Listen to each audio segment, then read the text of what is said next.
살아계신 하나님 아버지, 부족한 자를 세워주셨사오니 입술을 사용해 주셔서 정말 하나님의 마음을 담고 하늘의 것을 담아서 세상에 있는 많은 자들에게 하늘의 것을 전할 수 있는 능력이 있도록 성령께서 오직 입술을 사용하시며 그 마음을 사용해 주셔서 정말 많은 이들을 진리 가운데로 인도할 수 있도록 정말 귀한 영의 말씀 되어지게 도와주시옵소서.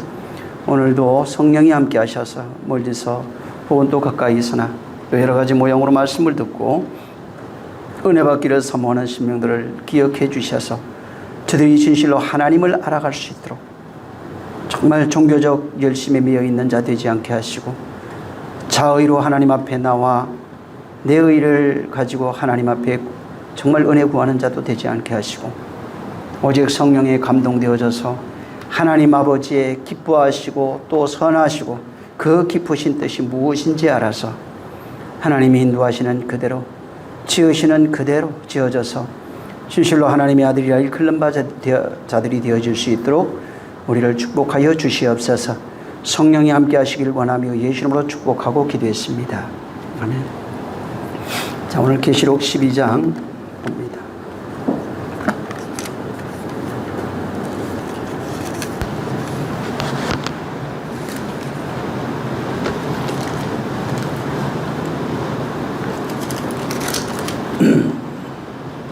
(13절부터) 17절까지 있습니다. 시작.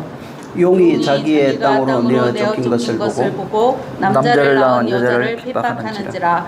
그 여자가 큰 독소리에 두 날개를 받아 광야 자기 곳으로 날아가 거기서 그 뱀의 낯을 피하여 한 때와 두 때와 반 때를 양육받으매 여자의 뒤에서 뱀이 그 입에서 물을 강같이 토하여 여자를 물에 떠내려가게 하려 하되 땅이 여자를 도와 그 입을 벌려 용의 입에서 토한 강물을 삼키니 용이 여자에게 분노하여 돌아가서 그 여자의 남은 자손 곧 하나님의 계명을 지키며 예수의 증거를 전하는 자들로 더불어 싸우려고 바다 모래 위에 섰더라. 지난 시간에 제가 이 지금 하늘의 전쟁, 특히 미가엘과 용의 전쟁에 대한 그 내용이 뭔지를 말씀을 드렸습니다. 특별히 계시록 1장에도 말하고 있지만 이 모든 내용들이 일곱 교회와 일곱 사자에게 편지해서 교회 안에서 일어나는 이야기를 나타내고 있는 겁니다. 그래서 전쟁이라고 하는 게 실제 우리 안에서 이루어지는 이야기를 말하는 것이고, 이제 성경적으로 그냥 얘기를 한다면 성수에서 일어나고 있는 그 이야기를 말하는 겁니다. 그래서 미가엘이라고 할 때는 바로 전쟁하는 그리스도로 나타날 때 미가엘이라고 하는 전쟁하는 천사 이렇게 말씀 사자 이렇게 돼 있고, 또 소식을 전할 때 복음의 기쁜 소식을 전할 때는 가브리엘이라고 하는 천사를 통해서 표현했다 이렇게 말씀을 드렸습니다. 자, 하나님의 말씀이 이제 곧 그리스도입니다. 성령으로 임하시는 그리스도의 영, 성령 혹은 그리스도의 영 이렇게 이제 표현하는데, 그 말씀이 임하는 그런 모습들을 사자로서 이렇게 표현해 두었고, 사자라고 하는 것 자체는 말씀이 없는 것은 사자가 아닙니다. 말씀을 담은 그 존재가 이제 사자 이렇게 돼 있고, 사자가 보다도 그 말씀이 중요한 거예요. 그래서 말씀을 담고 오고 있는 그 상태를 먼저 천사 이렇게도 이제 얘기를 했습니다. 또 한 가지 말씀드렸던 게 부활의 때가 언제냐 이렇게 제가 말씀을 드렸는데, 부활의 때라고 하는 게 나중에 그 시간적 종말론, 그러니까 이 세상에 멸망하는 그런 어떤 시점을 말하는 것이 아니라고 이제 말씀을 드렸고, 여기 이제 본문에도 사실은 그 30절에 어디냐면 마태복음입니다. 마태복음 22장 그 30절에 가보면은 그 이제 부활의 때 이렇게 나와요. 그때 장가도 안 가고 시집도 안 가고 천사와 같이 되리라 하는 말씀이 있는데, 그 부활의 때라고 하는 그 자체가 원문으로 보면은 그 일어남 안에서 이런 뜻인데 그게 부활의 때예요. 그 일어남 안에서. 그래서 엔호 아나스타시스라고 하는 단어를 썼는데 이게 어떤 시간적 나중에 어떤 종말이라고 하는 그 의미보다는 그리스도의 영이 오셔서 뭐 성령 상관없습니다. 그리스도의 영이 오셔서 내가 그 성령에 의해서 진리로 세워지는 그 시점을 부활의 때입니다. 부활의 때 이렇게 표현합니다. 그래서 부활의 때라고 하는 것은 우리에게 지금 나에게 당한 내가 경험하는 부활의 때는 성령으로 말미암아 경험되어지는 진리로 세워지는 그 시점을 이제 부활의 때라 이렇게 말씀을 드렸습니다. 그래서 부활로 난 자들 이런 부활된 자 뭐 혹은 이런 말씀들이 어떤 그 천사와 같이 되리라고 그러니까 어떤 영물 이렇게도 생각하는데 물론 천사가 있어요. 있는데 문제는 네가 그렇다는 겁니다. 네가 하나님의 말씀을 담은 존재로 세워지는 존재가 된다는 겁니다. 그래서 그리스도의 영을 받은 그 사람이 말씀으로 세워지는 그 때가 되면은 그게 부활의 때라고 얘기했고 그런 존재가 됐을 때 말씀을 담은 존재가 됐을 때 이를 가리켜서 바로 이제 사자, 천사 뭐 이렇게 천사와 같이 된다 이렇게 말씀하라고 있는 겁니다. 그래서 이 말씀을 담은 존재를 천사 뭐 혹은 사자 이렇게 말했는데 그가 왜 천사라고 표현했냐면은 이 세상은 율법으로 살아가는 존재들입니다. 그래서 율법의 세상이고 율법의 세상에서 사망 아래 매여 있고 또 노예로 살고 있고 억압당하며 살고 있는 겁니다. 그래서 말씀으로 세워진 그 사람이 어둠에 속한 자들에게 빛이 되기 때문에 사자입니다. 억압받는 자들에게 해방을 부르짖는 자이기 때문에 천사입니다. 사자예요. 그래서 그게 뭐냐면은 말씀의 사자라는 얘기예요. 이 땅의 것을 가지고 있는 존재가 아니라 하늘의 것을 가진 존재로서 그 하늘의 것을 말하는 사자를 말하는 겁니다. 그래서 그 말씀을 가지고 그 말씀을 증거하는 사자가 되는 거예요. 언제? 부활의 때. 성령이 오셔서 진리로 세워지는 그때를 말하는 겁니다. 그래서 구약에도 보면은 애굽에 있던 노예로 살던 자들이 부르짖잖아요. 그러니까 장자의 죽음이 나와요. 그리고 홍해를 건너서 광야에서 계명을 받고 계명이 뭔지 양육을 받는 겁니다. 그리고 그 계명을 통해서 옛사람이 죽고 새 사람만 가나안에 들어갈 수 있다고 이제 말하는 겁니다. 그리고 이 새 사람이 된 자, 태어났다는 얘기죠. 태어난 자가 그것을 완전하게 됐다는 얘기가 아닙니다. 그가 정복 전쟁을 이제 시작하는 겁니다. 그래서 가나안에 가서 정쟁을 해서 결국은 땅을 차지해야 바로 그가 세워진 자가 되는 거예요. 그 땅이 뭐냐면은 육신의 이 세상 걸어다니는 땅이 아니고 우리 혼입니다. 다시 말해서 하나님의 말씀이 땅이라고 명명되어 있는 우리 혼인데 혼을 누가 차지하느냐 하는 거예요. 율법이 차지하느냐, 쉽게 말하면 그냥 율법이 차지하느냐 진리가 차지하느냐, 아니면은 하나님의 영이 차지하느냐, 아니면 나라고 하는 율법화되어 있는 신으로 존재하고 있는 내가 그것을 차지하느냐 하는 겁니다. 그래서 교회라고 말하는 게 뭐냐면 하나님의 정복 전쟁이 그 땅, 곧 혼을 진리로 차지한 그 존재를 교회라고 하는 겁니다.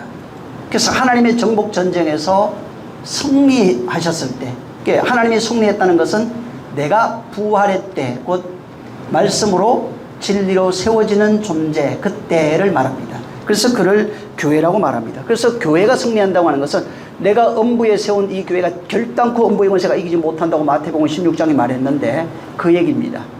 진리로 세워진 그 교회는 결단코 넘어지지 않습니다. 왜냐하면 이미 진리로 그 땅의 그 정복자를 쫓아낸 거예요. 그러니까 내가 부활이 일어났다. 하나님의 말씀으로 세워지는 그런 존재가 된 겁니다.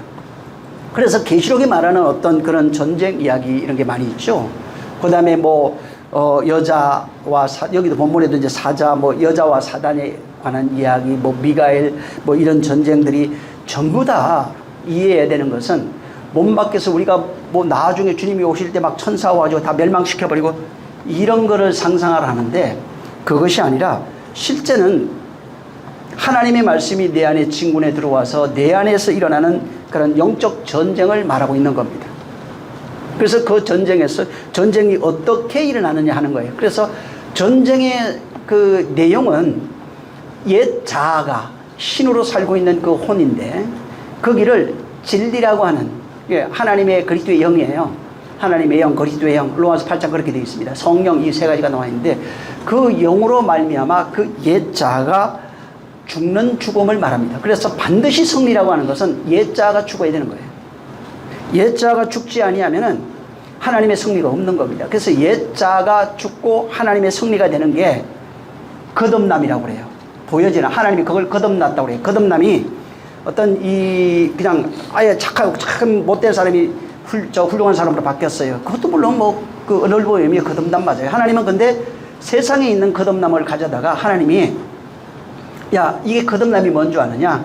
바로 하나님의 말씀이 옛 자아의 신으로 살고 있는 그 옛 자아를 죽이는 거예요. 이걸 바울은 옛 사람을 죽인다 이렇게 표현하는 겁니다.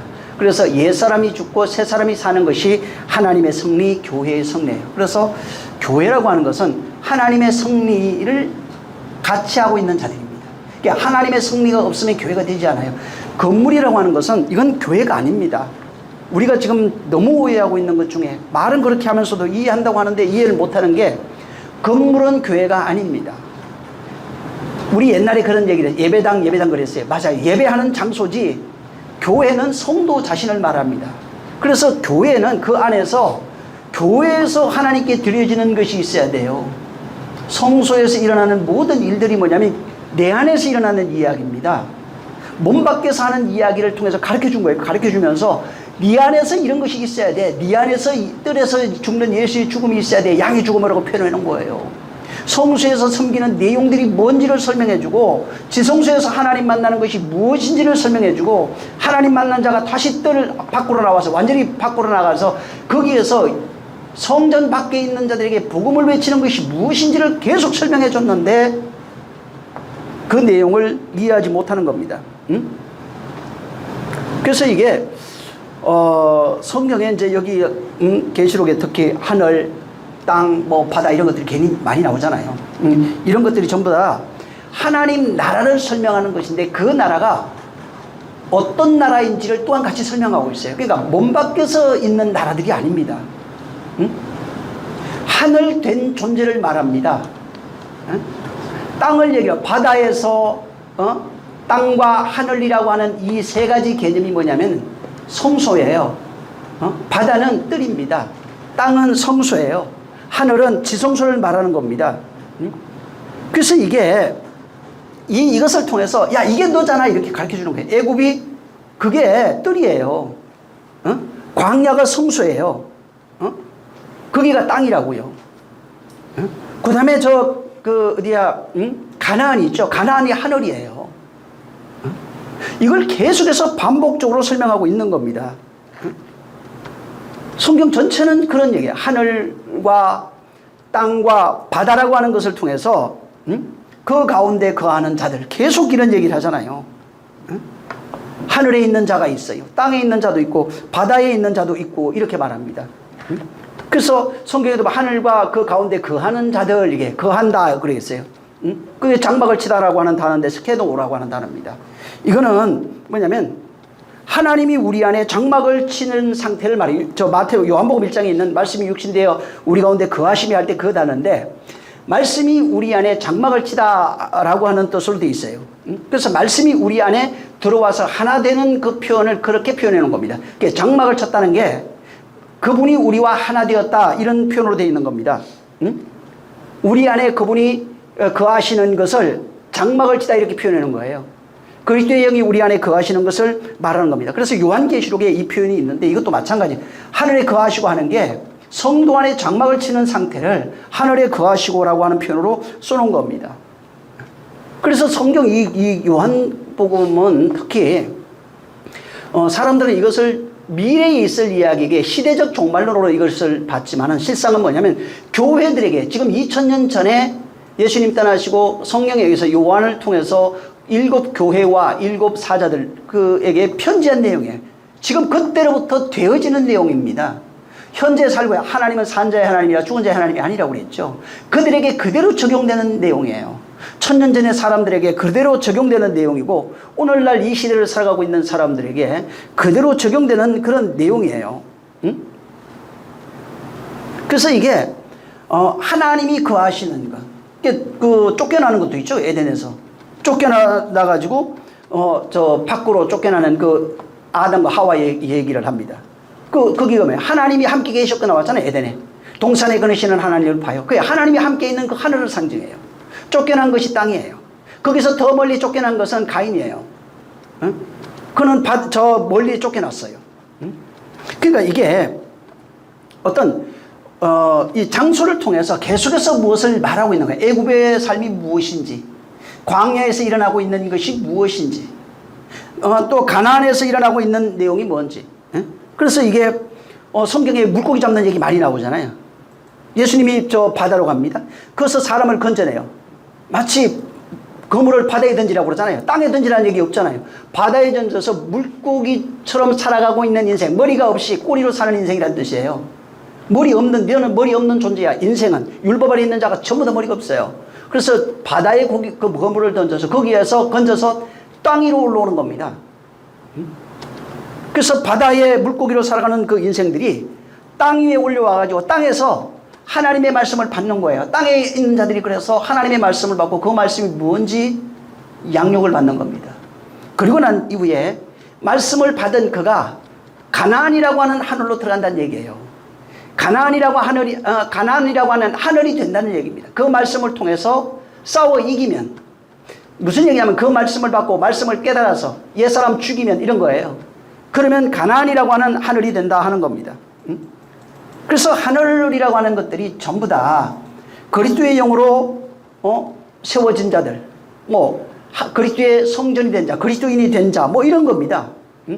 그래서 하늘에 있는 자는 복이 있다는 거예요. 뭐예요? 하늘 된 자는 얘기예요. 성전 되었다는 얘기예요. 그리스도인 되었다는 얘기예요.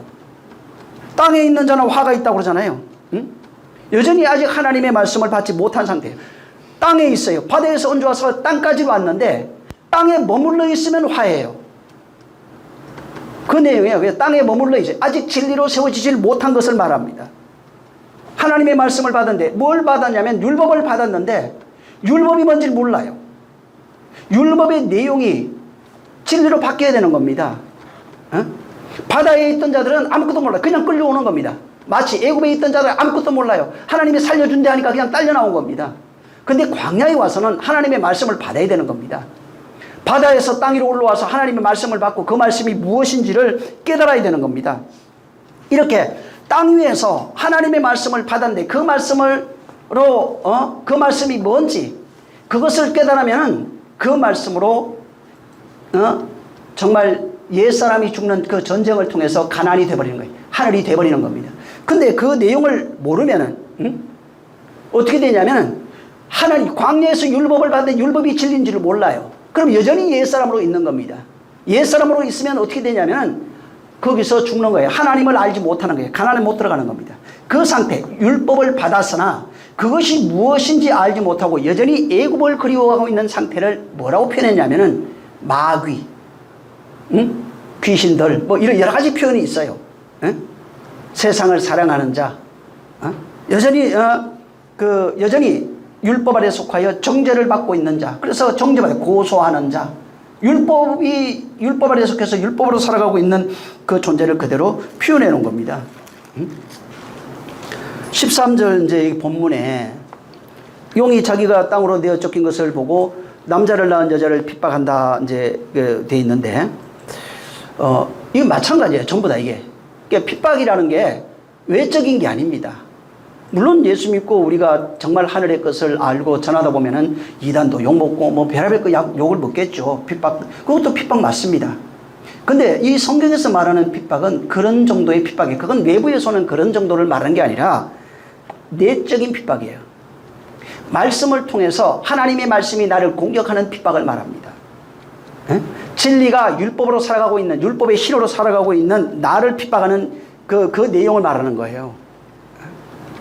물론 넓은 의미로 아까 얘기한 것처럼 기독교인들이 진짜 기독교인이 됐어요. 하나님의 말씀을 가진 그리스찬이 됐어요. 이런 자들이 복음을 전하면서 받는 것도 핍박 맞습니다. 근데 좀 더 엄밀히 말하면 그것은 안에 하나님 그리스도의 교회로 세워지지 않아도 그렇게 하면 핍박받을 수 있어요. 그들이 거슬리는 말을 하면 핍박받을 수 있다고요. 근데 그건 온전한 핍박이 아니에요. 그래서 하나님의 말씀이 우리 안에 들어와서 그 말씀이 율법으로 살아가는 자, 곧 옛사람, 율법의 신호로 살아가고 있는 옛 존재입니다. 그 말씀이 나를 핍박하는 거예요. 그 말씀이 나를 공격하는 겁니다. 그래서 그 말씀이 들어와서 뭐를 공격?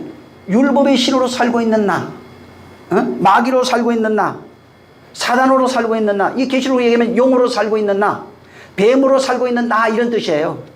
네가 뱀이잖아, 네가 용이잖아, 네가 사단이잖아, 네가 옛뱀이잖아, 네가 마귀잖아.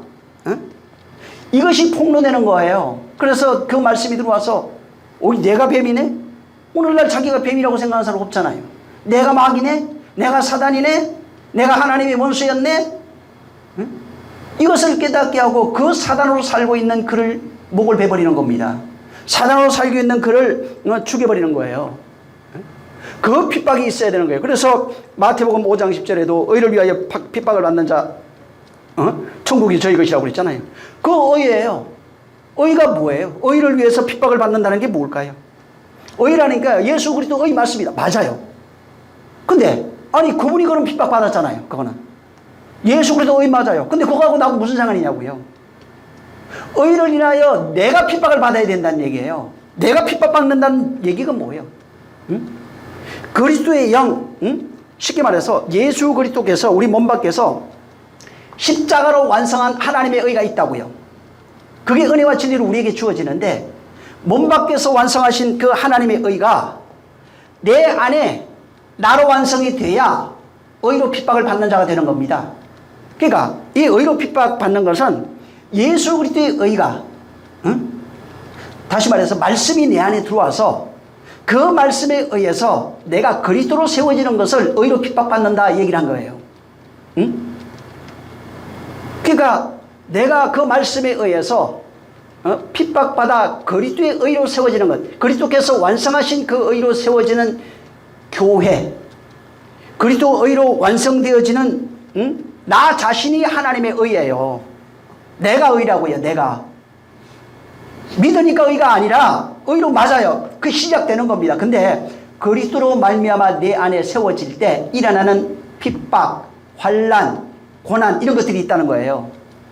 그 말씀이 세워지는 그 핍박이 있어야 천국이 된다고요. 의가 그리스도의 의가 들어와서 옛사람이 나를 죽이는 그 핍박이 있어야 돼요. 그래야 천국이 되는 거예요. 그리스도의 의의 핍박이 없으면, 하나님의 의로 의의 핍박이 없으면은 말씀이 의 맞아요. 진리가 의 맞아요. 그리스도 의 맞는데 그거는 그냥 몸 밖에 있다고요. 내가 그건 그 예수님이 핍박을 받은 거잖아요. 그 말씀이 내 안에 들어와서 그 말씀이 세워질 때 일어나는 의의 핍박이 있을 때 진정한 교회가 되는 겁니다. 그래서 이 박해하다고 하는 단어, 이게 핍박, 여기 이제 이렇게 돼 있죠. 여기는 13절에 핍박을 하는지라 디오프라고 하는 단어예요. 이게 어떤 일을 이제 재촉하다, 뭐 쫓아가다, 따라가다, 뭐 이런 겁니다. 구약에 가면 이게 라다프라고 제가 이제 말씀을 드렸어요. 이게 따라가다, 뭐 핍박을 하다, 그 다음에 이제 추적하다, 뭐 이런 거예요. 그리고 이제 이게 넓게 쓰여지면서 괴롭히다, 뭐 핍박, 박해 이런 단어로 여러 가지 이제 쓰여진 겁니다. 근데 이 단어는 거기 보면은 추적해요. 추적해서 따라가는 겁니다. 추적해서 따라가서 바로 괴롭히는, 뒤따르고 추적하고 그 다음에 따라가서 괴롭게 하고 핍박하는 그 내용을 가지고 있는 그 단어가 이 라다프라고 하는 단어예요. 이 단어는 지난 시간에도 제가 그 라반이 형제를 이끌고 야곱을 쫓아가는 내용이에요. 그 쫓아가다 그거예요. 그 이스라엘이 출애굽할 때 바로가 군대를 끌고 쫓아가는 그런 내용입니다. 따라간다는 내용이에요. 근데 여기 알아야 될 게 있어요. 야곱이 야곱이 나중에 제가 한번 설명을 할게요. 야곱이 그 성경적으로 이렇게 쭉 보면은 사실 좋은 사람이 아니에요. 사기꾼에다가 아주 얍삽한 사람이에요. 거기 왜 우물가에 그 통이 나와요. 그 물이 있는데 그 통이 있는데 그 물통이에요. 이제 삼촌하고 외삼촌하고 이제 계약을 했는데 아롱증은 내 것이 된다고 그랬어요. 그래서 거기에 같이 있었어요. 근데 이게 새끼 나오면 앞으로 아롱증은 다 내 겁니다 얘기를 합니다. 근데 거기에 물이 있고 물 구유가 있어요. 그리고 거기에 나무가 있는 거예요. 요게 여러분 잘 생각해 보세요. 거기에 물이 있고 물통이 이렇게 구유입니다. 그게 양이 먹는 양들이나 짐승이 먹을 수 있는 구유예요. 이게. 그 다음에 거기에 물이 있어요. 그 다음에 거기에 나무가 있어야 돼요. 나무가 있고 그 다음에 새끼를 베게 해요. 응? 실한 놈이 오면은 그렇게 하고 안 실한 놈이 그게 어디에 많이 보던 장면 아니에요? 그 나중에 한번 좀 고민해 보세요. 그게 뭐냐면 예수님이 말구에 태어나시는 그 내용이에요. 그래서 거기에 짐승들이 와서 물을 먹어야 돼요. 그 내용이에요. 짐승이 와서 물 먹어야 돼요. 예수님이 뭘로 왔다고 그랬어요? 내가 하늘로 쏜 양식이란 얘기예요. 말구에 왔다는 얘기가 뭐예요? 양식으로 왔다 이 말이에요. 짐승의 먹이로 왔다는 거예요. 근데 거기 야곱이 그걸 그대로 거기 하고 있어요. 응? 어찌됐든 그리고 이제 삼촌한테 얘기 안 하고 아버지 집으로 돌아가야 될 것을 생각하고 돌아가 버립니다. 응? 그때 이제 라반이 그를 추적하죠. 응? 이게 그 내용으로 보면 어떻게 되면은 라반이 야곱을 학대하는 겁니다. 이스라엘이 출애굽할 때도 마찬가지예요. 군대를 끌고 와가지고 이스라엘을 학대합니다. 근데 전에도 얘기했지만 하나님이 야곱을 외삼촌 집에 보냈다고 얘기했어요. 그러니까 사람이 보낸 게 하나님이 하신 거예요. 나오게 하고 그럼 라반이 추적하는 건 누가 하는 거예요? 하나님이 하는 거예요.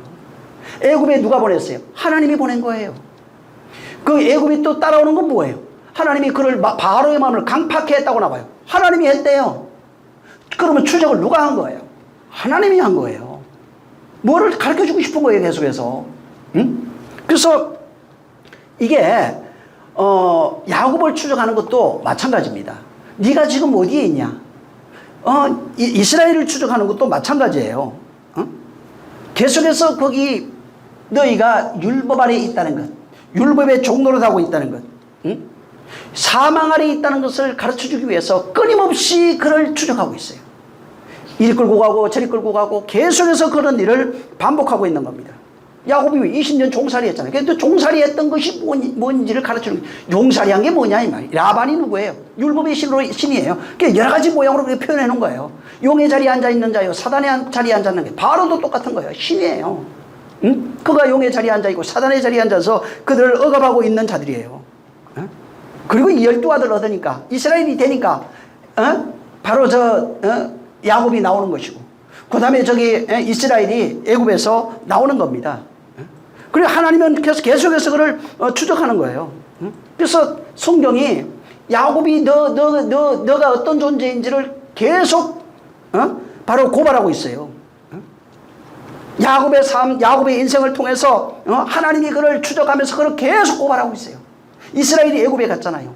애굽의 삶이 무엇인지 어떠한 존재인지를 끊임없이 들어갈 때부터 시작해서 나올 때까지 나와서 광야에 있을 때까지 계속해서 하나님이 그를 추적하고 있는 거예요. 추적하면서 하나님이 그 이스라엘의 상태를 다 까발려버린 거예요. 이스라엘의 상태가 어떤 모습이요? 야곱의 모습하고 똑같은 거예요.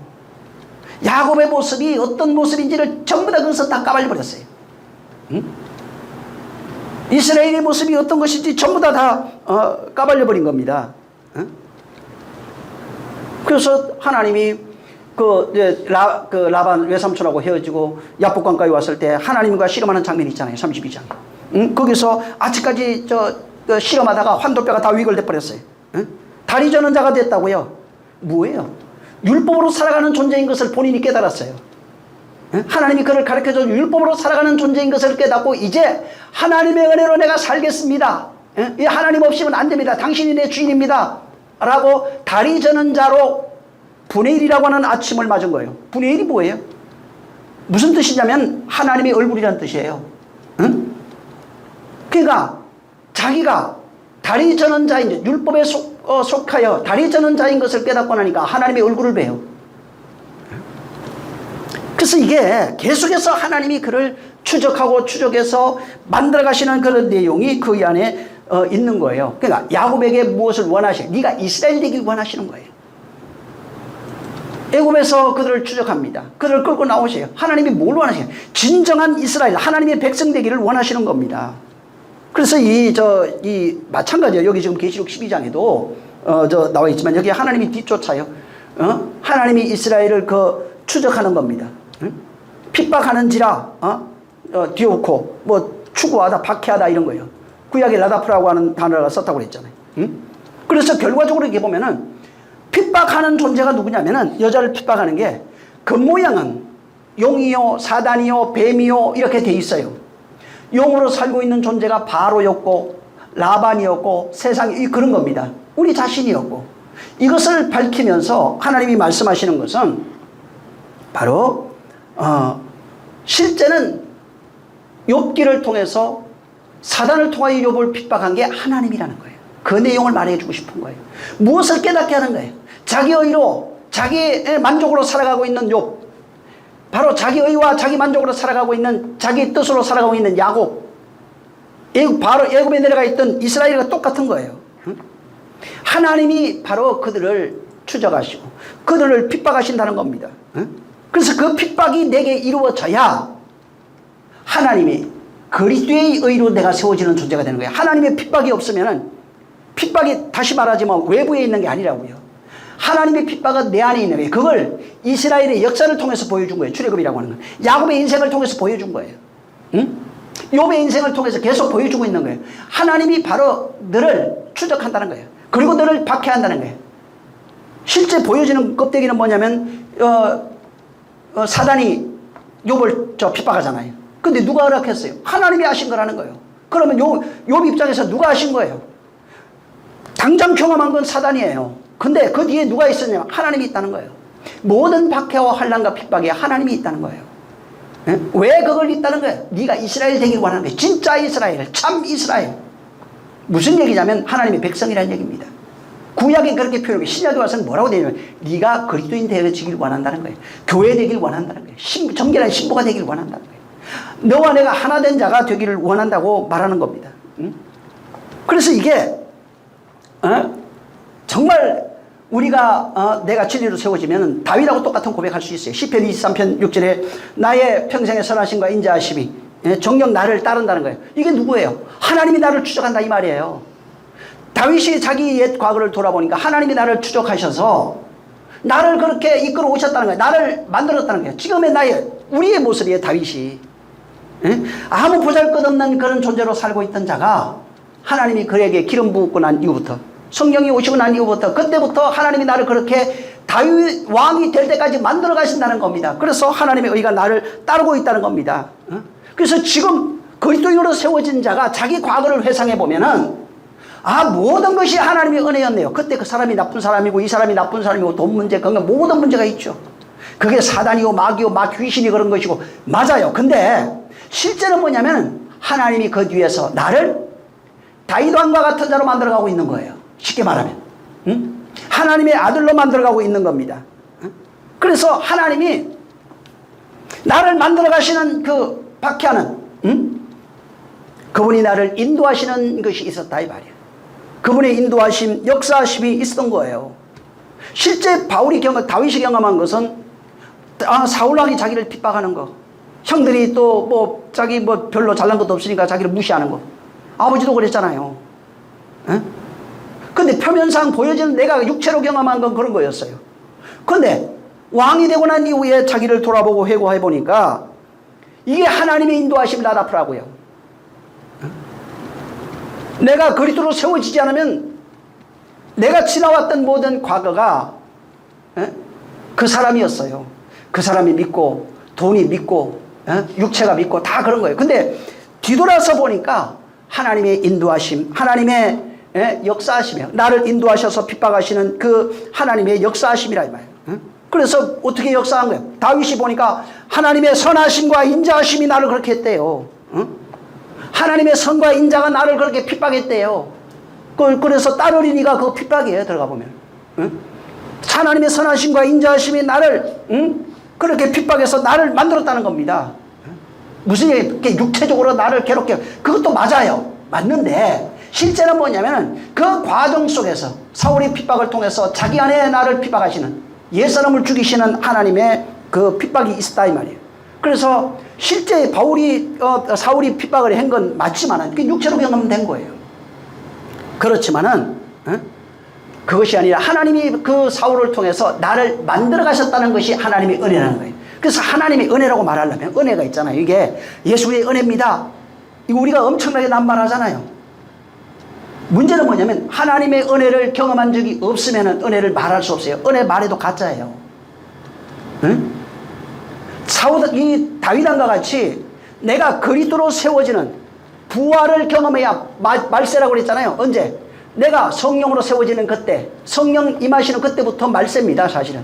그리고 그때부터 말씀으로 세워지면 부활이라고 그래요. 응? 내가 진리로 세워진 것을 경험하고, 그 다음에 내가 진리로 세워지고 난 이후에 뒤를 돌아보니까, 지금 나의 나된 것은 그리스도의 은혜라고 고백하는 거예요, 바울처럼. 나의 나된 것이 그리스도의 은혜, 하나님의 은혜예요. 근데 자기가 세워진 것을 경험한 적이 없는 사람은 하나님의 은혜라고, 이건 그냥 교과서에 있는 겁니다. 응? 하나님의 은혜는 내가 경험해야 돼요. 경험하지도 않는데 무슨 은혜예요? 은혜를 말했다고 해서 은혜인가요? 그분이 우리 은혜란 말이죠. 용서하셨고 베풀어 주셨고 응답하셨고 맞아요. 근데 베풀어 준 내용이 뭐예요? 용서한 내용이 뭐냐고요? 죄 용서한 거예요? 그럼 죄 용서하고 그걸로 끝났나요? 응? 용서라고 하는 것은 사랑이 같이 있다고 얘기했어요. 그 안에, 용서 안에 하나님의 사랑이 발견돼야 돼요. 그 사랑이 그리스도로 발견이 돼야 된다고요. 발견되니까 그분이 우리를 용서해. 그런 정도가 아니라 그리스도와 하나 되어 세워져 있는 나를 발견해야 된다 이 말이에요. 응? 그래야 나의 나된 것은 하나님의 은혜라고 그렇게 고백할 수 있는 겁니다. 응? 다시 말해서 내가 하나님의 그 추적을 통해서, 응? 하나님의 박해를 통해서, 라다프죠. 이걸 통해서 내가 하나님의 말씀으로 세워진 것이 하나님의 의예요. 그것을 뭐라고 얘기를 했냐면 성전으로 얘기한 겁니다. 그래서 성전에는 네가 하나님의 성전인 거 알지 못하느냐, 하나님의 성령이 너 안에 거하시는 거 알지 못하느냐 그랬잖아요. 성전에는 하나님과 나만 있는 거예요. 하나님이 거하시는 집이 되어야 은혜를 말할 수 있다고요. 성령이 오셨으니까 거하는 집입니다. 넓은 의미로 맞아요. 근데 하나님의 거하심을 곧 그리스도가 너희 안에 있는 것을 너희 스스로 알지 못하면 넌 버린 자예요. 그분과 상관없는 자가 되는 겁니다.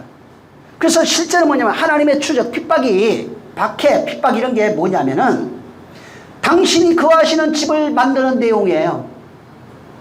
그래서 그리스도가 너희 안에 있느냐, 다시 말해 성전 되었느냐, 교회 되었느냐 이런 걸 말하는 겁니다. 하나님이 당신이 거하시는 집은 당신이 만드시는 거예요. 내가 만드는 게 아닙니다. 그래서 하나님이 나를 추적해서 당신의 집으로 만드는 거예요. 하나님의 박해를 통해서 당신의 성전 만드는 겁니다. 응?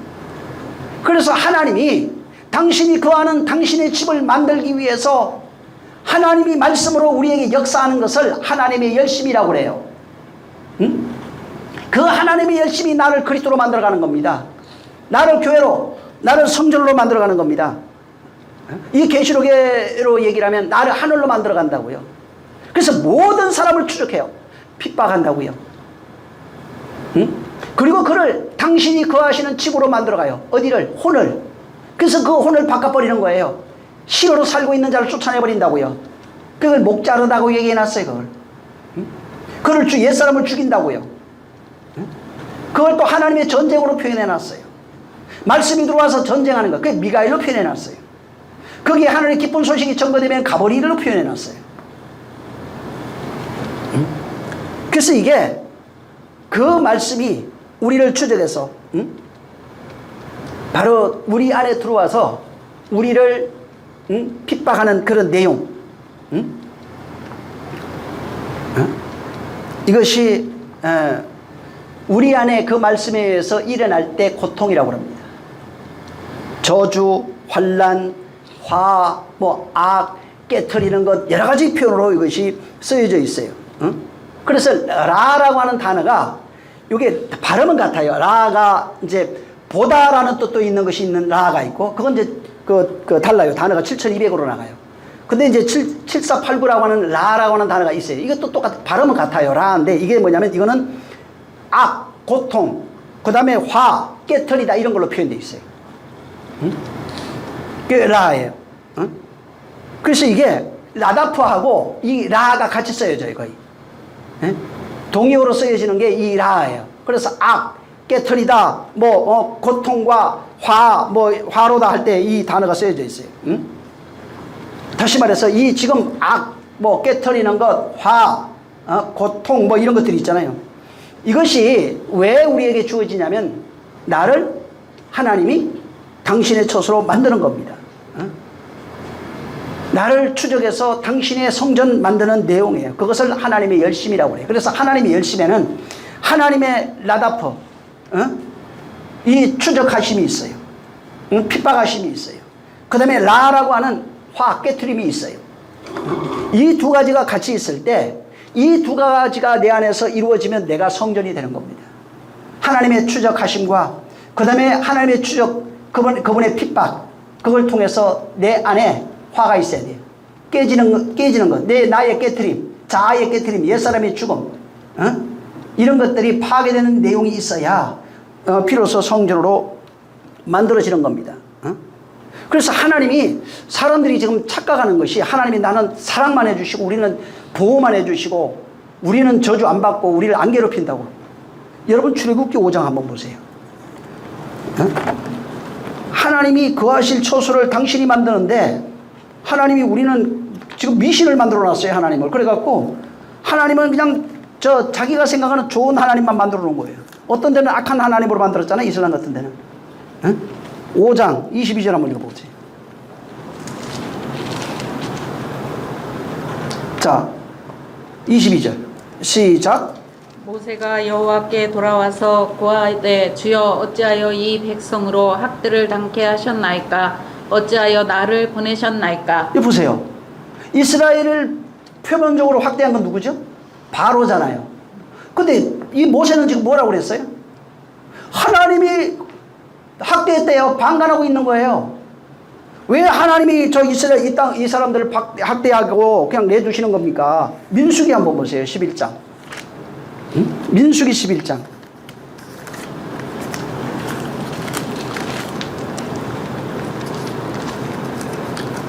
자, 11절 한번 보세요.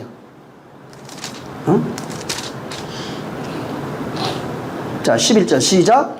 여호와께 여짜오되 주께서 어찌하여 종을 괴롭게 하시나이까? 어찌하여 나로 주의 목전에 은혜를 잊게 아니하시고 이 모든 백성을 내게 맡기사 나로 그 짐을 지게 하시나이까? 예, 나한테 은혜 안 베푸시고 어찌해서 나를 괴롭게 하십니까? 누가 했대요? 하나님이. 이 괴롭힘, 하나님의 괴롭힘이 있어야 모세는 예수 그리스도의 모형이라고 그랬잖아요. 그리스도로 나올 수 있는 거예요. 룻기 1장 21절에서 제가 읽어드릴게요. 내가 풍족하게 나갔더니 여호와께서 나를 비워 돌아오게 하셨느니라. 여호와께서 나를 징벌하셨고 젖는 자가 나를 괴롭게 하셨거늘 너희가 어찌하여 나를 나오미라 칭하느냐 하니라. 그러니까 여호와가 나를 징벌했대요. 나오미가 그 고백해요. 여호와가 나를 징벌했다. 젖는 자가 나를 괴롭게 했다. 누가 했대요? 하나님이 했다는 거예요. 그 사람들은 이걸 읽으면서도 볼 생각을 안 해요. 그냥 이게 나빠. 이건 아니야. 이해될 수 있는 게 아니야. 하나님은 좋은 것만 주지 우리는 그렇게 괴롭게 하는 분이 아니야. 스스로 그렇게 만들어가요. 모세도 고백했어요. 하나님이 나를 괴롭게 했다고. 은혜 안 주고. 이 나오미도 그런 고백을 하나님이 나를 괴롭게 했다는 거예요. 이스라엘을 학대한 게 표면적으로 애굽 맞아요. 근데 그걸 누가 하냐면 하나님이 했대요. 그 하나님이 했다는 겁니다.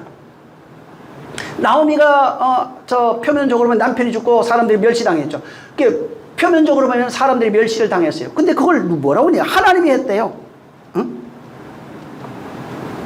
하나님이 그렇게 했다는 겁니다. 애굽이 뭐냐면 세상을 얘기를 해요. 율법의 세상을 말해요. 애굽은 율법의 세상. 그러니까 우리 인간이 지금 어디에 있어요? 율법의 세상에 모두가 살고 있는 겁니다. 그래서 율법의 세상에 살고 있는 상태를 애굽에 살고 있는 걸로 표현하는 겁니다. 응? 그런데 여기에서 성도들이 뭐냐면 율법의 세상에서 모든 사람이 핍박을 당하고 억압을 당하고 괴로움을 당하고 있는 것을 하나님은 여기서 돈 많이 벌고 좋은 차들 타고 좋은 옷 입고 좋은 거 먹으면서 살잖아 행복하다고 그러잖아요. 근데 하나님은 뭐라고 그냥 그게 애굽이잖아 이렇게 얘기하는 거예요. 애굽의 삶을 하나님은 핍박이라고 얘기했어요. 그게 고통이잖아 고난이잖아. 근데 거기서 그게 고난인 줄 모르면은 애굽의 신으로 사는 거예요. 이스라엘 백성은 뭐냐면 애굽의 삶이 고난인 줄 알았기 때문에 부르짖은 거예요. 이 세상이 율법의 세상이잖아요. 좋은 거 먹고 좋은 거 마시면서 행복하게 살아갑니다. 그러면 애굽이에요. 응? 하나님이 필요하지 않아요. 근데 그게 하나님이 필요한 자들이 누구냐면 여기 고난입니다. 노예 생활하고 있어요. 힘들어요. 이걸 깨달은 사람들이 부르짖는 거예요. 응? 근데 문제는 애굽의 삶 자체가 하나님이 허락하신 겁니다. 거기에 고난이 왜 온 거예요? 하나님을 기억하라고. 응? 너를 지으신 이를 기억하라고. 응? 그리고 내가 학대받고 있는 것을 기억해서 신이여 나를 도와주세요. 그 신이 보니까 아브라함에게 약속한 그 신이네. 그래서 그 신에게 우리 백성이 지금 곧 내가 모세는 우리 백성이라고 그랬고 거기에 있는 사람들은 부르짖어요. 하나님 나 여기 못 살겠습니다. 나 좀 제발 좀 여기서 구원해 주세요. 응? 그것을 기억하니까 하나님이 그 노예로 살고 있는 사람들을 끌고 나온 거예요. 노예로 살고 있는 자들 그들을 구원하겠다고 한 약속을 기억했다고 그랬어요. 응? 그 노예로 살고 있는 상태를 알고 하나님께 부르짖기가 나온 거예요. 근데 노예로 살고 있는 걸 몰라. 그러면 율법에서 신으로 살고 있는 상태입니다. 나오미는 마찬가지. 나오미가 남편을 빼앗아간 이가 누구예요? 하나님이래요. 며느리 룻이 있잖아요. 그 룻의 남편을 자기 아들입니다. 남편과 아들을 빼앗아가신 이가 누구예요? 하나님이래요. 왜 근데 거기에 보세요. 남편이 왜 죽었을까? 왜 나오미를 거기에 써놨을까? 그리고 그 아들이 왜 죽었을까? 여자는 안 죽었어요. 뭘 가르쳐주고 싶으냐면 이 나오미의 남편이 율법의 남편이에요. 그걸 상해. 율법의 남편은 죽어야 된다고 얘기를 해준 거예요. 여자들이요. 우리가 여자라고 그랬잖아요. 율법이 남편으로 있으면 그 남편이 죽어야 돼 얘기를 하는 것이고 그 아들도 죽었죠. 룻의 남편이 죽었어요. 룻의 남편이 죽었는데 그 왜 죽은 거예요? 그럼 또 율법에서 나온 아들도 죽어야 돼요. 응? 율법의 남편도 죽고 율법으로 낳은 그 아들도 죽어야 되는 겁니다. 응? 근데 하나님은 지금 나오미 하나님이 그렇게 했다잖아요. 자 보세요. 하나님 나오미의 남편이 죽었어요. 율법의 남편이에요. 그거 상징이에요. 아들이 뭐냐면 율법의 남편과 결혼해 낳은 자식이에요. 그것도 죽어야 돼요. 응? 자, 죽고 나니까 과부예요. 죽어야 하나님과 결혼할 수 있어요. 응? 하나님 입장에서는 네가 지금 진짜 남편이 아닌 율법의 남편, 가짜 남편하고 결혼해야 가늠한 여자라는 거예요. 응? 그걸 깨달은 겁니다. 하나님이 그렇게 했대요. 응? 율법의 남편이 죽고 율법의 남편과 결혼했던 결혼해서 낳은 그 자식도 죽은 거예요. 그래서 하나님이 나오미를 그렇게 만들어 추적해가지고 네가 율법과 결혼하는 가늠한 여자잖아. 이 상태를 통로해버린 거예요. 응? 율법과 결혼한 가늠한 여자잖아. 율법이 네 남편이었잖아. 그거 다 죽어야 돼. 율법의 아들 다 죽어야 돼. 응? 그래서 거기에 뭐가 나와요? 자기 며느리를 결혼시킬 때 뭐라고 그래? 기업 물을 자는 끊임없이 찾잖아요. 기업 물을 자. 기업 물을 남편이라고 그랬어요. 응? 그게 뭐예요? 은혜의 남편. 응? 은혜의 남편을 며느리에게 소개시켜 주는 거예요. 그리스도예요. 응? 예수 그리스도. 응? 그래서 은혜의 남편을 그에게 소개시켜줘서 그 은혜의 남편 사이에 남는 아들이 참 아들이 하나님의 아들이에요. 응? 율법의 남편은 죽어야 돼. 그로 말미암아 낳은 자식도 죽어야 돼. 야, 너에게 필요한 거는 기업 물을 남편이 필요한 거야. 기업 물을 남편을 누구라고 그래요? 예수 그리스도라고 그러잖아요. 그 남편과 결혼해서 자식 낳아야 돼. 예? 그게 은혜야. 예? 그게 사는 방법이야. 이렇게 말하는 겁니다. 그래서 이게 하나님이 그 룻을 나오미를 그렇게 추적한 거예요. 응? 추적해가지고 핍박한 거예요. 그리고 남편도 죽네, 아들도 다 죽었어요. 응? 뭘 깨닫게? 하나님이 그렇게 했다는 거예요. 아, 이스라엘이 뭘 깨달아요? 하나님이 애굽에서 우리 종살이 하게 했네. 우리가 바벨론에 끌려가서 종살이 하게 했네. 거기서 부르짖어요. 70년 지나서 하나님 살려주세요. 응? 애굽에 내려가서 살려주세요. 응? 뭘 깨닫냐면 전부 다 하나님이 그렇게 했대요. 응? 보이는 성전 파괴시키고 바벨론 노예로 끌고 갔대요. 하나님이 그렇게 했대요. 애굽의 노예로 팔려간 게 하나님이 그렇게 했대요. 응? 남편과 아내를 죽인 그것이 하나님이 그렇게 했다는 거예요. 왜? 하나님이 나로 은혜 남편 만나게 하려고. 응? 나로 성전 만들게. 그래서 광야에 성전 만드는 얘기예요, 그게. 응? 전부 다 그거예요. 그 다음에 바빌론으로 끌려갔던 자들이 70년 만에 돌아와서 뭐하니까? 성전 짓는 얘기 하잖아요, 전부 다. 하나님이 거하시는 집 짓겠대요. 누가 하는 거예요? 하나님이 그렇게 하겠다는 겁니다. 응? 그래서 예수님이 죽고 부활하시잖아요. 왜? 응? 내가 떠나는 것이 너에게 유익이야. 죽지 마시옵소서. 그러니까 사탄아 물러가라. 네가 하나님 일을 파괴하는도다. 하나님 일이 뭐예요? 내가 떠나서 너희 안에 있는 그것이 하나님의 일이라고요. 그 하는 게. 그래서 그날에 성령이 오시는 그날에는, 아버지의 성령이 오시는 그날에는 내가 너희 안에 있는 것을 안다고 얘기해 준 겁니다.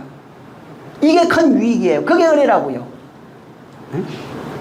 그래서 실제는 그분의 죽음과 부활이 있어요.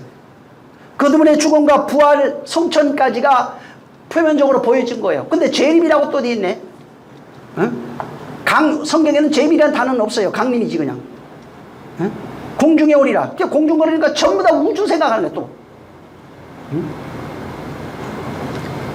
다시 말해서 그분이 내 안에 들어와서, 그날에 내가 너희 안에 있느니라고 그랬잖아요. 그날에 그분이 내 안에 들어와서 내 안에서, 응? 그분이 하나 되어 나를 만들어 가시는 것을 내가 경험하게 돼 있어요. 그때 그분이 만들어 가시는, 말씀으로 내 안에 들어와서 전쟁을 선포하고 만들어 가시는 내용이 내가 교회됨이에요. 그거를 은혜라고 그래요. 그분이 내 안에 죽음과 부활 성천을 통해서 재림으로 내 안에 임하시고, 그 죽고 부활하여 하셨던 모든 걸 이루셨던 그 내용을 그분이 영으로, 그리스도의 영이라고 그래요. 그것으로 우리 안에 들어와서 율법 아래 종으로 살고 있는 사실을 깨닫고 살려달라고 외치는 자들에게 당신의 성전을 만드는 이야기가, 바로 교회의 구속사예요. 그래서 하나님이 어떻게 만드는가? 말씀이 들어와서 옛사람의 신으로 살고 있는 존재들, 혼의 신으로 살고 있는 존재를 핍박하는 내용이에요. 그래서 그게 말씀이 나를 핍박한다는 거예요. 그 말씀이 나를 핍박해서, 의가 나를 핍박해서 나를 그리스도의 의로 만드는 거예요. 그 의로 나를 완성해 가는 겁니다. 쉽게 말해서 오늘날 그 하나님이 하나님의 영이라고 표현되어 있고 그리스도의 영이라고 표현되어 있어요. 성령. 그 하나님이, 지금 우리는 육체 안에 살잖아요. 이게 육체가 물질입니다. 이게 물질인데, 물질로 살고 있는, 물질의 세계에 육으로 살고 있는, 정말 이게 하나님 보실 때는 이것 자체가 짐승이라고요. 육으로 살고 있는 자가 짐승이에요. 거기에 선악을 분별하며 율법 아래 사는 게 그냥 짐승이라고요. 하나님은 그를 사람으로 보지 않아요. 이 땅에 있는 존재는 사람이 아니에요. 그냥 모형, 사람이라고 했지만 그건 모형이에요. 안과 밖이 똑같아야 사람이에요. 예수 그리스도를 참 사람이라고 그러죠. 안에도 신의 형상, 밖에는 사람, 신의 모습이에요. 인간이 그렇게 돼야 되는 거예요. 그래서 그가 말씀이 육신되었고 우리는 흙이 육신되어서 그리스도의 영을 받아서 안과 밖이 똑같은 존재로 바뀌어가는 겁니다. 하나님이 나를 찾아온 사건이 저주라고요. 그게 괴로움이에요. 그게 가장 자기 자신을 낮춘 거예요. 그래서 하나님이 나를 찾아오셨어요. 역사를 살아가고 있는 나, 인생의 삶을 살아가고 있는 나에게 그분이 나를 찾아오셨어요. 근데 신앙생활은 그분이 나를 찾아오셔서 그가 나를 인도하는 것을 내가 감지하는, 그분이 나를 찾아오셔서 나를 인도하는 것을 감지해야 된다고요. 그게 라예요. 보다 하는 라예요. 응? 경험하다 하는 거예요. 그분이 나를 인도하는 것을 내가 경험해야 된다 이 말이에요. 응? 그분이 나를 이끌어 가시는 것을 내가 경험하는 거예요. 그래서 이 보다 하는 게 저 네 가지 얘기했잖아요. 옥타우마이, 블레포, 뭐 또 뭐야? 하나 생각이 안 나네 갑자기. 호라우도 있고 또 하나 있는데 에이돈. 이게 하나님의 섭리가 내 안에 보여져야 되는 거예요. 이 네 가지가 내 안에서 내가 경험되어지는 겁니다. 그래서 이게 하나님이 우리를 공격하시는 내용을 어디에 창세기 6장에도 나와요. 하늘에서 창이 열려서 하나님의 말씀이 화살이 우리에게 막 쏟아지는 내용으로 되어 있어요. 그게 말씀이 우리를 공격하는 내용이에요. 그래서 말씀이 죄악을 멸한다고 되어 있잖아요. 그거예요. 율법으로 살아가고 있는 상태를 죄악이라고 표현해놨어요. 그리고 그것을 전부 다 진멸해버리는 겁니다. 열왕기하 9장 24절인가? 그 밑에서 쭉 보면 화살이 우리의 염통을 꿰뚫고 하는 내용이 나와요. 하나님의 말씀이 우리의 염통을 꿰뚫어야 된다는 거예요. 심장을 뭐 관통하고 이런 게 나와요. 말씀이 나를 죽인다는 얘기입니다. 두 개로 살아가고 있는 우리의 존재를 죽여버리는 거예요. 그리고 그 말씀이 우리를 공격해서 나로 하나님께로 돌아오도록 하나님의 성전, 하나님의 말씀의 성전을 만들어가는 그런 내용이에요. 나중에 한번 볼까요? 그냥 사무엘 하 한번 보시죠. 사무엘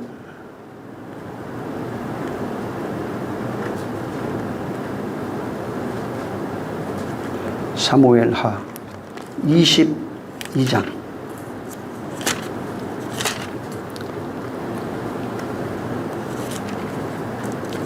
사무엘하 22장 14절부터 15절.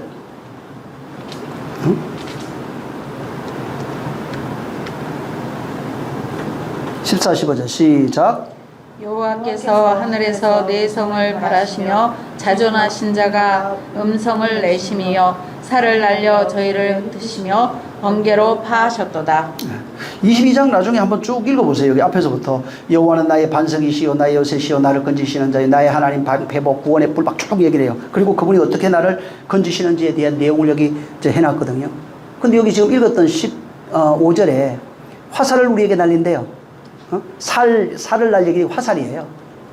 화살을 날려 저희를 흩으시고 번개로 파하셨도다. 하나님이 지금 그 말씀으로 우리에게 화살을 날리신다는 겁니다. 나중에 열왕기하 13장 17절에도 여호와를 위한 구원의 화살, 곧 아람에 대한 구원의 화살이 쏟아져요. 그리고 멸절시켜요, 아람 군대를. 그러니까 말씀의 화살이 막 쏟아져요. 욥기 6장 4절에도 전능자의 화살이 내게 박히네. 욥이 그 간증을 하거든요. 전능자의 화살이 내게 박혔대. 그게 뭐예요? 뭐 하늘에서 진짜 화살이 쏟아져가 자기 박혔다는 얘기인가요? 말씀이에요. 말씀이 화살이 내게 박혔다는 겁니다. 시편 64편 7절에도 하나님이 그들을 쏘시니 이렇게 되어 있는데 그들이 갑자기 화살에 상하리로다. 그러니까 자꾸 보여지는 화살이 아니라 말씀 화살이에요. 말씀의 화살을 쏘아서 그들을 상하게 하신다는 겁니다. 그래서 하나님이 바로 우리는 사실 이거 할 수 없어요. 말씀이 우리를 공격해서 우리를 죽이는 우리가 하는 게 아니라 이건 오직 하나님만 하시는 겁니다. 사람들이 착각하는 것이 있어요. 내가 율례와 법도 도덕 이런 거 있잖아요. 행위, 열심 이런 걸 통해서 내가 그런 걸 하나님 말씀 잘 지키면 스스로 의로워질 수 있다고 생각해요. 내가 온전해질 수 있다고 생각합니다. 근데 문제는 뭐냐면 아니에요. 그러면 하나님의 라다포가 필요 없어요. 하나님이 추적해서 괴롭히는 것이 필요 없어요. 하나님의 말씀의 화살이 필요 없는 거예요. 근데 성경에 쭉 보면 전부 다가 하나님이 나를 괴롭게 하고 핍박하고 화살을 쏘고 뭐 전쟁을 일으키고 전부 다 이렇게 돼 있어요. 왜? 하나님의 공격이 하나님의 추적이 있어야 내가 의로 세워져요. 내가 행위로 나를 의롭게 할 수 있는 게 아니에요. 그리스도의 의가 내 안에 들어와야 돼요. 그 의가 내 안에서 세워져야 돼요. 그 의가 세워지려면 내가 죽어야 된다고요. 영과 신으로 살고 있는 내가 죽어야 되는 겁니다. 그래서 실제 보면은 어떤 이는 그런 고백도 해요. 그 성경에도 있어요. 하나님은 사냥꾼이에요. 우리는 사슴이라고 그래요. 하나님이 우리를 추적한대요. 몰래 우리를 추적해요. 그래서 나는 목마른 사슴이에요. 그분이 사슴을 사냥하는 사냥꾼이라고요. 몰래 추적해서 그가 화살로 나를 쏘는 거예요. 말씀의 화살로 나를 쏘는 거예요. 언제 그러냐? 내 인생 살아가는 기간 동안에 그분이 말씀으로 끊임없이 나를 공격하고 있는 거예요. 그 화살로 나를 쏘고 있는 거예요. 그래서 내가 나의 나된 것, 다시 말해서 내가 그리스도의 의로 세워지고 나니까, 교회가 되고 나니까, 말씀이 되고 나니까, 여기 지금 본문의 내용이 전부 다 이제 그런 내용이에요. 되고 나니까, 진짜, 그 말씀을 가지고, 돌아보고 나니까, 하나님의 은혜였다는 거예요. 그 말씀이 나와 싸우고 있는 거예요. 여기 지금 말씀이 나와 싸우는 거예요. 그러니까. 이 본문에 다 그거예요. 하나님이 나를 공격해서 나를 싸우고 있는 그런 내용들을 여기다가 해놓은 거예요. 우리 인생 속에서, 내 삶과 역사 속에서, 하나님이 끊임없이 나를 공격함으로써, 바로 내가 그 말씀에 의해서 죽는 거예요. 그분이 나를 괴롭게 하는 거예요. 여자를 괴롭게 해요. 용이 여자를 괴롭히는 걸 그런 모형으로 만들어 놓은 거예요. 용이 욥을 괴롭힌 것 같은 모형으로 해놓은 거라고요. 하나님이 사단을 통해서 그 욥을 괴롭히잖아요. 그런 내용이에요. 이걸 모형으로 그런 식으로 해놓고 우리가 하나님이 나를 괴롭게 했습니다. 하나님이 나를 지키셨습니다. 나를 완성하셨습니다. 온전케 하셨습니다. 전부 다 그예요. 하나님이 했다는 거예요. 성경에 누가 여기 나오는 의인들 있잖아요. 뭐 노아부터 시작해서 전부 다 모세 다윗 전부 다 모든 사람들의 고백이 똑같은 거예요. 바울도 똑같은 고백을 했어요. 나의 나 된 것은 하나님의 은혜라고 전부 다 말하고 있는 겁니다. 시간, 공간, 사는 것이 달랐어요. 근데 그리스도의 의로 완성되어진 존재다. 하나님의 말씀으로 세워진 존재들이 한결같은 고백한 것은 나의 나 된 것은 하나님의 은혜라고 고백하는 거예요. 왜? 그분이 나를 추적해서 욥도 똑같은 고백했잖아요. 추적해서 그분이 나를 그렇게 지어놨다는 거예요. 온전한 자로 만들었어요. 거룩한 자로 만들어버린 겁니다. 우리는 이 세상 살면서 인생이라고 하는 건 살죠. 뭐 길게는 100살도 살 것이고 짧게는 3, 40, 50도 살 것이고 우리가 살아가는 그 기간 동안에 내가 나의 나라를 만들어 놨어요. 어디에 있냐면 혼이 나의 나라예요. 내가 만든 나라예요. 여기에 신으로 살고 있는 거예요. 그 신은 율법이라고 하는 율례와 도덕 법도를 가지고 자아를 형성해 놨어요. 그래서 그것으로 세상을 판단합니다. 자기 자신을 판단하고 세상을 판단하고 사람들을 판단하면서 살아가는 겁니다. 근데 그렇게 살던 이가 이게 사망 아래 있는 거구나, 이게 저주 아래 있는 거구나, 이게 노예라는 것을 깨닫고 하나님 나 좀 살려주세요 하니까 하나님의 성령이 우리 안에 그의 말씀을 가지고 침공해 들어온 거예요. 뭘 가지고 왔냐? 그리스도의 은혜와 진리를 가지고 들어왔다는 거예요. 그리스도의 은혜와 진리를 가지고 들어와서 나를 교회로 만들었다고요. 거룩한 신부 만들었대요. 나를 그리스도인 만들었대요. 그래서 이 사람들의 한결같은 고백이 나의 나 된 것은 하나님의 은혜라고요. 실제 용이 핍박하는데 보니까 하나님이 결과적으로 보니까 용이 핍박했고 사람이 핍박했고 누가 핍박했고 다 핍박했는데 하나님이 나를 도우셨다는 거예요. 하나님이 나를 인도하셨다는 거예요. 그래서 나의 나 된 것이 하나님의 은혜요. 하나님의 은혜로 말미암아 내가 천국이 되었구나. 안식하는 자가 되었구나. 그래서 진짜 성도의 기쁨, 성도의 즐거움, 그것은 하나님의 나라로 세워진 곧 말씀으로 완성되어진 하나님의 나라, 하나님의 성전된 자기 자신을 발견했을 때 하나님의 은혜라고 얘기를 할 수 있고 기쁨이라고 얘기해요. 내가 뭐가 밥 먹어서 기쁜 게 아니라고요. 오늘날 교회에서 기뻐요. 그러면 뭐가 좋았어, 뭐 좋은 말 들었어, 그럼 기쁘다고 해요. 그건 기쁨 아니에요. 그건 세상에도 있는 거예요. 즐겁대요. 그건 세상에도 있는 거라고요. 진짜 기쁨 뭐냐면 하나님의 은혜와 진리로 내가 교회로 지어진 사실을 발견했을 때 은혜와 진리라고 그래요. 그걸 기쁨이라고 그래요. 안식이라고 하는 겁니다. 그것을 하나님의 열심, 하나님이 나를 추적한 것, 하나님이 나를 당신의 은혜로 만드신 것, 나를 교회되게 하시고 나의 나 된 것이 하나님의 은혜인 것을 발견해야 기쁨이 되고 안식이 되고 즐거움이 되는 겁니다. 교회 만나서 누구 만나서 즐겁고 이 집사 만나서 즐겁고 박 집사 만나서 즐겁고 교회 와서 밥 먹으니까 즐겁고 이런 기쁨은 있으면 안 돼요. 그것도 기쁨은 맞아요. 넓은 의미로는. 근데 그 기쁨보다는 하나님이 나를 지으시는 것을 내가 발견하고 하나님의 나라로 당신의 성전으로 지어지가는 자기를 예수 그리스도의 은혜로 발견하고 그 가진 그 즐거움과 기쁨이 있어야 되는 겁니다. 그것이 없으면은 그냥 종교적 삶을 사는 겁니다. 교회 와서. 그래서 정말 하나님의 말씀이 말씀되어지는 역사가 내 안에 경험되어져야 되는 겁니다. 그럴 때 하나님이 용이 나를 핍박했네. 맞아요. 근데 누가 해요? 하나님이 그렇게 했다는 거예요. 하나님이 나를 이렇게 만들어 가셨다는 겁니다. 이 교회를 지으시는 내용을 여기 해놓은 거예요. 12장에 지금 여러분 읽은데 하나님이 나를 어떻게 지어가고 있는지. 그래서 여기에 성령이 오잖아요. 성령이 교회를 광야로 끌고 가서 1760일 양육하니라. 그래서 그 여자가 교회에서 양육받는 거예요. 어떻게 양육받아요? 하나님의 괴롭, 추적, 박해, 핍박 이런 걸 통해서 하나님의 말씀으로 지어져가는 성전이 되어지게 만들어 가시는 겁니다. 그걸 교회라고 그러는 겁니다. 이 계시록의 교회에게 7교회 그 얘기하는 거예요. 7교회로 그렇게 지어져 간다고요. 7교회는 딱 7개라는 뜻이 아니에요. 7 언약으로 완성되어지는 교회를 말해요. 우리 전체를 말하는 겁니다. 이런 역사가 있기를 예수님으로 축원합니다. 정말 하나님의 은혜, 예수 그리스도의 은혜와 진리를 발견하시기를 정말 주의 은혜로 살아가는 자 되시기를 예수님으로 축원합니다. 자, 기도하겠습니다.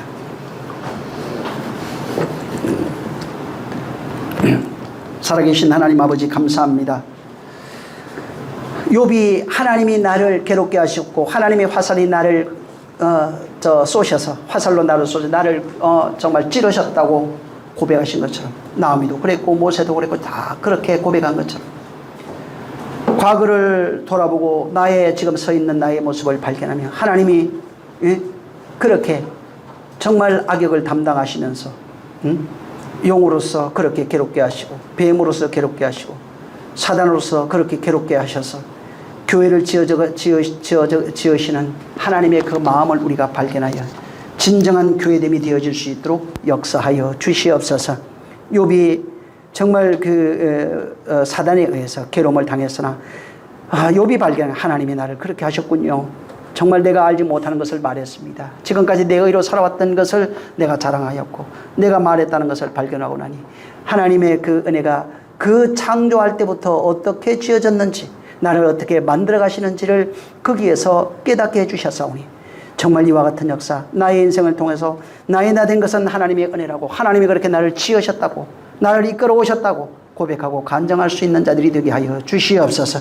그래서 야곱처럼 이스라엘로 그렇게 지어져 가도록 하늘로 지어져 가도록 그리스도인으로 지어져 가도록 진정한 교회 성서로 그렇게 지어져 가게 도와 주시옵소서. 오늘도 말씀을 듣는 심령들 큰 은혜 주셔서 저들이 하나님의 그 열심에 하나된 자들이 되어지게 도와 주시옵소서. 성령께서 함께 하시길 원하며 예수님으로 축복하고 기도했습니다.